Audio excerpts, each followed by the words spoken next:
Recently, a few of you have asked, what's the deal with rotary engines? Now everyone knows the Mazda RX-7 and the newer RX-8 use a rotary engine, and for good reason.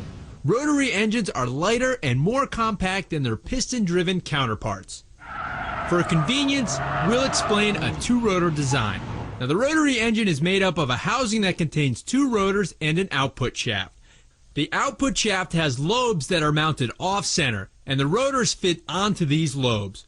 Now the rotors have three rounded sides that each act like a piston, and at the apex of each face is a blade that forms a seal. As the rotor moves inside the housing, it creates three chambers that expand and contract, producing a pumping action. As a tip of the rotor passes over the intake port, the fuel-air mixture is drawn into the chamber.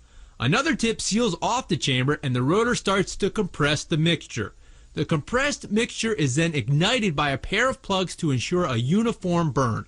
The pressure then forces the rotor around to the exhaust port where the gases are then released. As this process happens, the rotor spins the output shaft 3 times for every 1 revolution of the rotor. Besides being lighter in weight, the rotary engine is also less complex, using only 3 moving parts compared to at least 40 for a simple piston engine. With fewer moving parts, most rotary engines are more reliable, but there are drawbacks.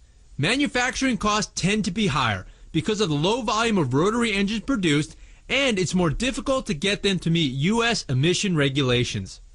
But applied correctly, especially in a performance vehicle where weight is a huge factor, a rotary engine can produce wonderful results.